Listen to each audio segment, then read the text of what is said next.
I would never disrespect the basketball gods.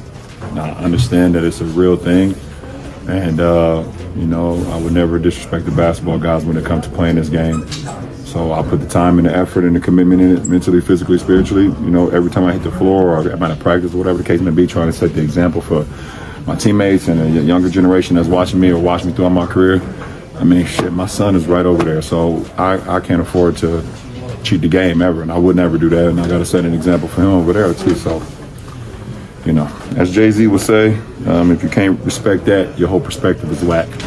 Maybe you'll love me when I fade to black. LeBron James recently said something that caught a lot of attention. He claimed that he would never disrespect the basketball gods. He said he would never cheat the game. He said that every time he steps on the floor, he does so mentally, physically, and spiritually committed, because he wants to set an example for his teammates, the younger generation, and especially for his son, who is standing right there.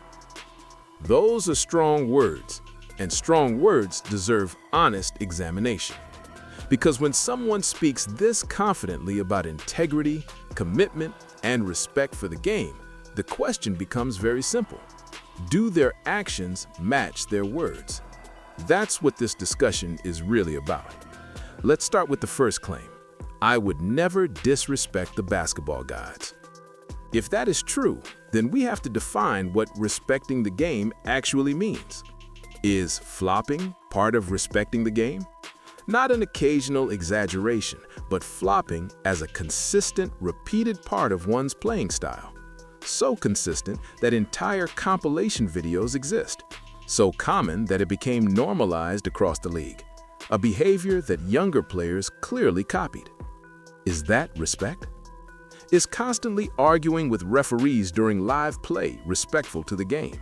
Not waiting for a dead ball, not holding teammates accountable, but stopping defensively, staying in the referee's face, and allowing the opposing team to gain an advantage because focus is lost.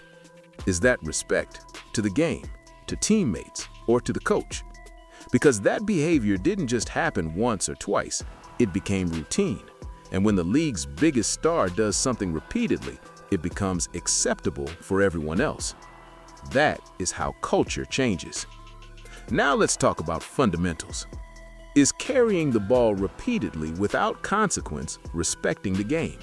Is traveling without being called because of superstar status respecting the game? Is lowering the shoulder and committing offensive fouls that go uncalled respecting the game? When a player is being promoted as a GOAT-level figure, the standards should be higher, not lower. Respecting the game means honoring its rules, not bending them because the league benefits from your image. Now let's move to the second major claim. I'm trying to set an example. An example for teammates, an example for the younger generation. So we have to ask, what example has actually been set? Is team hopping when situations become difficult a strong example of leadership? Is publicly disengaging from teammates after mistakes a good example? Is sitting on the bench and isolating yourself after a teammate's error leadership? Is walking off the court before games end a good example? Is exaggerated sideline behavior, dancing, joking, disengaging during serious moments a model of professionalism for young players watching? Is calling out sick with injuries, then appearing energetic and active on live streams shortly afterward a good example? Even if you argue that shooting around or dancing is not the same as playing a game, perception still matters, accountability still matters, credibility still matters. Leadership is not just what you say, it's what people see. Now let's address the most personal part of his statement. My son is right there. LeBron James said he cannot cheat the game because his son is watching. So let's examine that. Has LeBron James truly set a strong professional example for his son? The reality is uncomfortable but unavoidable. Bronny James is currently not an NBA-level player by performance standards. His presence in the league is not merit-based, it is influence-based. That sends a message. The message is not earn your spot. The message is connections matter more than competence. That is not respect for the game. That is not integrity. That is not accountability. A stronger example would have been teaching his son that when you are not ready, you wait. When you cannot earn your position, you step away. When you cannot contribute at the highest level, you do not take the spot of someone who can. Instead, the lesson appears to be, take the money, take the opportunity, regardless of readiness. Now let's talk about cheating the game, because this is the second time LeBron has emphasized this phrase publicly. Is flopping cheating the game? Is manipulating officials cheating the game? Is exploiting superstar privilege to bypass rules cheating the game? Is selectively engaging on defense cheating the game? Most fans know the answer. Most players know the answer. Only the most loyal defenders pretend otherwise. Finally, let's address the Jay-Z quote, "Maybe you'll love me when I fade to black." The idea that LeBron James will be more appreciated once he retires is not guaranteed. In fact, his late career choices may have already damaged that possibility. He stayed too long. He controlled narratives too aggressively. He insulated himself from criticism. And now, as his influence weakens, people are speaking more freely. Former teammates are opening up. Former allies are distancing themselves. Media figures are hinting at truths once protected. That's what happens when bridges are burned. When Michael Jordan said, "Be true to the game, and the game will be true to you," it felt authentic because his behavior aligned with his words. When LeBron says, "I never cheat the game," it feels rehearsed, like something he wants people to believe, not something he truly lives by. Even his body language tells that story. The hesitation, the shifting, the lack of conviction. This isn't about hate. This isn't about denial of greatness. This is about honesty. So I'll leave it to you. Do you believe LeBron James has respected the basketball gods? Do you believe he has set a strong example for the next generation? Do you believe he hasn't cheated the game? And do you believe he will be more loved once he's gone? Let me know what you think in the comments. Have a great day, and I'll see you next time. To really understand why statements like this from LeBron James create backlash, we have to step back and look at how standards in basketball leadership have shifted over time. This is not just about one quote, one clip, or one season. It's about how the definition of accountability has quietly changed and how star power now dictates reality instead of performance. For decades, leadership in basketball meant something very specific. It wasn't about branding. It wasn't about narrative protection. It wasn't about curating how history would remember you in real time. Leadership was about showing up when conditions weren't ideal and doing the hard parts of the game, even when nobody was applauding. Defense, effort, consistency, emotional control. Those things rarely make highlight reels, but they defined respect. That's why players like Tim Duncan, Kobe Bryant, and even older legends before them never had to explain their commitment. Nobody needed reassurance. Nobody needed interviews spelling out how spiritually connected they were to the game. Their behavior made those explanations unnecessary. When someone repeatedly tells you how much they respect the game, it usually means the actions aren't speaking loudly enough on their own. And that's the central issue here. LeBron James is not being criticized because he spoke about respecting basketball. He's being criticized because the league and the media have spent years shielding him from the same scrutiny applied to others, while simultaneously elevating his words above his actions. That creates resentment, not from casual fans, but from people who actually understand basketball culture. Let's talk about defense, because this is one area where respect for the game becomes impossible to fake. Defense requires humility. Defense requires effort without glory. Defense requires engagement even when the ball isn't in your hands.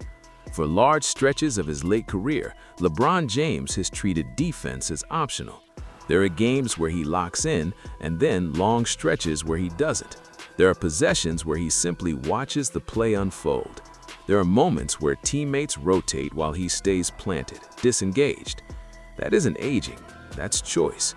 Plenty of older players have adapted defensively by relying on positioning, communication, and anticipation. LeBron still has the physical tools to do that, but not the consistent commitment. And when the league's most influential player models selective effort, it sends a message. It tells younger players that defense is negotiable. It tells teammates that accountability is flexible. It tells coaches that hierarchy overrides discipline. That's not respect for the game. Now let's talk about emotional leadership, another area where words and actions often clash. A leader absorbs pressure. A leader deflects blame. A leader protects teammates publicly. Yet over the years, we've seen repeated moments where frustration spills outward, visible disappointment in teammates, passive-aggressive body language, disengagement after mistakes that weren't his own. Leadership isn't perfection, but leadership is responsibility.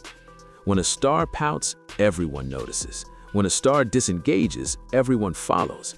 And again, this isn't about one incident, it's about patterns that contradict the idea of never cheating the game.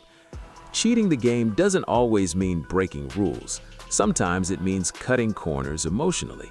Sometimes it means conserving energy for offense while letting others cover defensively.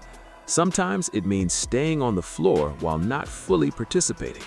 That's a form of cheating, not the rule book, but the spirit. Now let's address the idea of setting an example more deeply, because this is where the conversation becomes unavoidable. An example is not defined by intention. An example is defined by outcome. Look at today's NBA. Flopping is normalized. Ref baiting is common. Players spend more time arguing calls than sprinting back on defense. Superstars receive a different rule book. This didn't come from nowhere. When the league's most visible player repeatedly engages in these behaviors without consequence, the message is clear. This is acceptable if you're important enough. That creates resentment, not from casual fans, but from people who actually understand basketball culture. Let's talk about late career, because this is one area where respect for the game becomes impossible to fake. There is nothing wrong with aging. There's nothing wrong with slowing down. There's nothing wrong with adapting. What is problematic is refusing to recalibrate expectations. LeBron James is still presented as the center of a franchise while no longer playing like one consistently. That disconnect creates tension, on the court and off it. You can't demand superstar influence without superstar responsibility.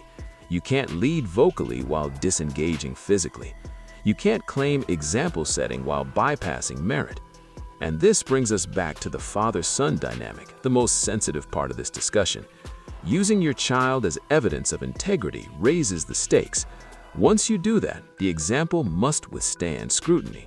And the truth is, the situation with Bronny James does not represent competitive integrity, it represents privilege. That's not a personal attack, it's a factual observation. Many players more prepared, more developed, and more deserving will never get that opportunity, and everyone knows why. That reality undermines the message. If the lesson is earn everything, then everything must be earned, including roster spots. If the lesson is respect the game, then respect must be demonstrated consistently, not selectively. Now let's talk about legacy, because this is where LeBron's late career choices may have long-term consequences. Legacy is not frozen in time. Legacy evolves.